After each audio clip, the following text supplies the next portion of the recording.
Guys welcome to my channel. तो जैसा कि आपने पहली वीडियो में देखा होगा, बट अगर नहीं देखी तो प्लीज देख लेना। उसमें मैंने सेल के बारे में बताया था कि सेल क्या होती है, उसकी डेफिनेशन बताई थी। अगर डेफिनेशन बताई थी, डिस्कवरी बताई थी और सेल थ्योरी बताई थी। तो ये सब जब तक आप ये नहीं जानोगे तो आपका बेसिक क्लियर नहीं होगा। तो सबसे पहले पार्ट 1 जो वीडियो है वो जाकर देख लें और ये पूरा कॉन्सेप्ट समझ लें, ठीक है। तो हम आज क्या पढ़ने वाले हैं? आज हम पढ़ेंगे सेल मेम्ब्रेन। मैम ये क्या होता है, इसके बारे में तो आपने कुछ बताया नहीं मुझे। तो बेटा सेल मेम्ब्रेन को हम प्लाज्मा मेम्ब्रेन भी बोलते हैं। क्या बोलते हैं? Plasma membrane. Yes ma'am, plasma membrane तो आपने बताया था। कब बताया था? अगर आपको वीडियो में याद आ रहा हो तो मैंने बोला था सेल जो है उसके 3 फीचर्स या 3 चीजों से मिलकर वो बनी है जो मेन है। पहली है प्लाज्मा मेम्ब्रेन, जिसको हम क्या बोलते हैं? सेल मेम्ब्रेन भी बोलते हैं। दूसरा है बेटा साइटोप्लाज्म और तीसरा है न्यूक्लियस। अगर याद आया हो तो मैं पिछली बार भूल गई थी कि न्यूक्लियस की डिस्कवरी किसने की थी, ये बताना है ना। अगर याद है तो किसने की थी? रॉबर्ट ब्राउन ने की थी, ठीक है। तो आज जो हम पढ़ेंगे वो पढ़ेंगे हम प्लाज्मा मेम्ब्रेन, जिसको हम सेल मेम्ब्रेन भी बोलते हैं। और सेकंड टॉपिक आज की वीडियो में हम पढ़ेंगे सेल वॉल, ठीक है। अब ये क्या होता है, प्लाज्मा मेम्ब्रेन क्या होता है? देखो मैंने आपको बताया था सेल जो होते हैं वो छोटे छोटे कंपार्टमेंट साइज सेल्स होते हैं, छोटे, ठीक है, जिनको हम क्या बोलते हैं? सेल। अब इन सेल की, देखो मैं बताती हूँ। अब एक सेल मैं बाहर निकाल लेती हूँ, ये मेरी सेल है। अब इसकी जो आउटर कवरिंग है, ठीक है, इस आउटर कवरिंग को हम बोलते हैं सेल मेम्ब्रेन, ठीक है। सेल की जो आउटर कवरिंग है उसको बोलते हैं हम cell membrane. Ma'am cell wall क्या होता है उसके बारे में हम पढ़ेंगे, बट मैं भी आपको बता देती हूँ सेल वॉल क्या होता है। अब सेल मेम्ब्रेन के बाहर जो एक और लेयर होती है उसको हम क्या बोलते हैं? सेल वॉल, ठीक है। बट अभी मैं बताऊंगी इनके बारे में प्रॉपर होता क्या है। तो जो सेल मेम्ब्रेन होती है ये सेल की जो है आउटर कवरिंग होती है और ये अलाउ करती है कि कौन सेल के अंदर आएगा और नहीं आएगा। वो काम है सेल मेम्ब्रेन का कि सेल के अंदर कौन आएगा कौन नहीं आएगा। फॉर एग्जाम्पल सपोज आपके घर में जो मेन गेट होगा तो उसमें कौन अंदर आएगा कौन बाहर जाएगा वो आप ही तो डिसाइड करोगे ना। हर कोई तो आपके घर में ऐसे नहीं आ जाता, पहले बेल बजाता है। तो ऐसे जैसे सपोज कोई भी एक पार्टिकल है उसे सेल के अंदर आना है तो वो आएगा, सेल मेम्ब्रेन ये भी हमारी यहाँ पे नॉक नॉक करेगा, फिर अगर ये अलाउ करेगी वो तभी इसके अंदर आएगा, ठीक है। अब मैम हम कैसे लिखें एग्जाम में? हमें तो नहीं आता कि हम एग्जाम में कैसे लिखेंगे इसे। तो एग्जाम पॉइंट ऑफ व्यू से लिखने के लिए मैं बताती हूँ कैसे लिखेंगे, ठीक है। What is cell membrane? हमेशा ये क्वेश्चन आता है एग्जाम में। क्वेश्चन ऐसे आता है what is cell membrane, explain it. 3 या 2 मार्क्स में क्वेश्चन आएगा। तो सबसे पहले आप पहला पॉइंट लिखेंगे, it is the outermost covering of the cell. ये सबसे इंपॉर्टेंट है कि आउटर मोस्ट कवरिंग है सेल की। जैसे मैंने भी आपको बताया, सपोज ये आपकी सेल है तो इसकी जो आउटर मोस्ट कवरिंग होगी वो ये सेल मेम्ब्रेन होगी, ठीक है। सेल वॉल के बारे में मैं भी बताऊंगी, उसकी टेंशन मत लेना। सेकेंड पॉइंट, इट अलाउज और permits the entry and exit of some material. ध्यान देंगे इस पॉइंट पे, some material in and out of the cell. अब मैम हमें तो समझ नहीं आया, इतनी हार्ड सी लैंग्वेज आपने पढ़ दी। तो देखो क्या होता है, सपोज ये आपकी सेल है, ठीक है, और इसके आसपास ये हमारी सेल मेम्ब्रेन है। अब यहाँ पे अंदर सेल के अंदर कोई एक सब्सटेंस आना चाहता है तो वो सेल मेम्ब्रेन से परमिशन लेगा मैं अंदर आ जाऊं। तो सेल मेम्ब्रेन क्या बोलेगी? ये डिसाइड करेगी कि आना है या नहीं, कि आ जाओ, तो ये अलाउ करेगा। सपोज अब आपके घर में जो मेन गेट होता है तो सभी को तो अलाउ नहीं होता कि आ जाओ बिना परमिशन के, और सभी को अलाउ नहीं होता कि बिना परमिशन के चले जाओ। तो सेल मेम्ब्रेन भी वही काम करती है कि कुछ ही मटेरियल को वो अलाउ करती है कि अंदर आओ और बाहर जाओ, ठीक है। तो सेकेंड पॉइंट ये हो गया। इस वजह से हम इसको क्या बोलते हैं, this is also known as the selectively permeable membrane.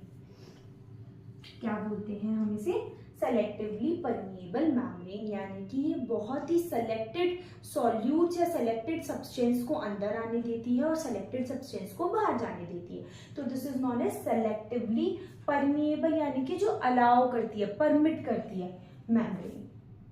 Clear?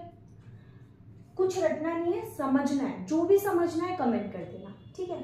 Fourth point sorry, some substance like carbon dioxide, आपको पता है गैस होती है, oxygen moves across the cell membrane through a process called diffusion. अब ये डिफ्यूजन क्या भला है, अब हम डिफ्यूजन समझेंगे क्या होता है। देखो, जो भी गैसेस सेल मेम्ब्रेन के अंदर आती हैं या सेल के बाहर जाती हैं, वो प्रोसेस होता है डिफ्यूजन, ठीक है। अब कुछ भी आए तो उसमें 2 पॉइंट जरूरी है, selectively permeable membrane cell membrane के क्वेश्चन में, और डिफ्यूजन, इसके बिना आपको 0 मार्क्स मिलेंगे। आउटर मोस्ट कवरिंग पे कोई आधा नंबर दे सकता है, बट सेलेक्टिवली परमिएबल मेम्ब्रेन और डिफ्यूजन लिखना इंपॉर्टेंट है। अब व्हाट इज डिफ्यूजन, अब हम डिफ्यूजन समझेंगे कि डिफ्यूजन होता क्या है, ठीक है।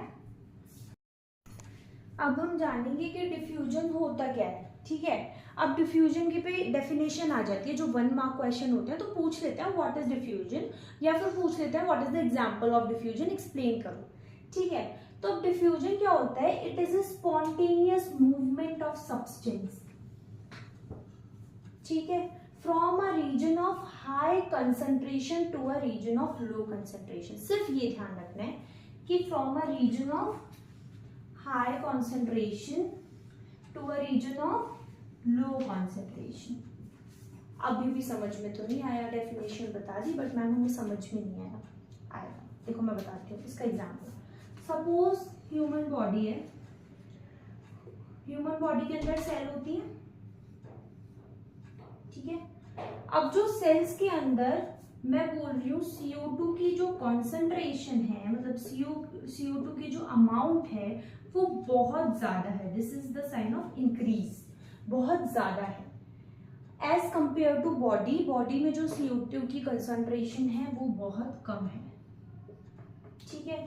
तो क्या होगा, जो CO2 होगी वो हाई कंसंट्रेशन, क्या बताया मैंने, it is the movement of the substance from a region of high concentration to a region of low concentration. तो क्या होगा कि जो CO2 सेल्स में से निकल के बाहर जाएगी, हाई कंसंट्रेशन से लो कंसंट्रेशन पे जाएगी, this is a diffusion process. एक और एग्जांपल लेते हैं, this is a suppose human body, sorry, ठीक है। अब बाहर एनवायरनमेंट में ऑक्सीजन की कंसंट्रेशन बहुत ज्यादा है, बॉडी में ऑक्सीजन की कंसंट्रेशन कम है, तो क्या होता है, हम इनहेल करते हैं ना ऑक्सीजन को और कार्बन डाइऑक्साइड को हम छोड़ते हैं, तो क्या होगा कि जो O2 की कंसंट्रेशन है वो अंदर आएगी, हाई कॉन्सेंट्रेशन से लो कॉन्सेंट्रेशन पे जाएगी। क्लियर हुआ? इसमें भी अभी मैंने जैसे आपको सेल का एग्जांपल दिया कि वो बाहर जाएगी और यहाँ से कहाँ जाएगी, बाहर, एनवायरनमेंट में एक्सहेल करते हैं ना कार्बन डाइऑक्साइड, तो this is a process of diffusion, exchange of gases. अब मैंने जो आपको पॉइंट बताया था उस पे सोचो ध्यान से, मैंने आपको पॉइंट बताया था, सब्सटेंसेस लाइक कार्बन डाइऑक्साइड और oxygen can move across the cell membrane by a process called diffusion, यानी कि जो सेल है उससे जो CO2 बाहर जा रही है और O2 अंदर आ रही है by a process called diffusion. कौन सा प्रोसेस है, डिफ्यूजन। क्लियर? कोई डाउट? अब एक और नई टर्म है जिसको हम बोलते हैं ऑस्मोसिस। अब देखो एक और नई टर्म है जिसको हम बोलते हैं ऑस्मोसिस, एक थी डिफ्यूजन, एक है ऑस्मोसिस। इन दोनों में जनरली डिफरेंसेस आते हैं क्वेश्चन में कि इन दोनों के बीच आपको डिफरेंस बताना है, ठीक है। तो सबसे पहले हमने डिफ्यूजन समझ लिया, अब हम समझते हैं कि ऑस्मोसिस होता क्या है। ऑस्मोसिस है मूवमेंट ऑफ वाटर मॉलिक्यूल्स, पहली बोल रही हूँ उसमें वाटर मॉलिक्यूल का जरूर ध्यान रखना है, this is the very important term, इसके बिना ऑस्मोसिस नहीं है।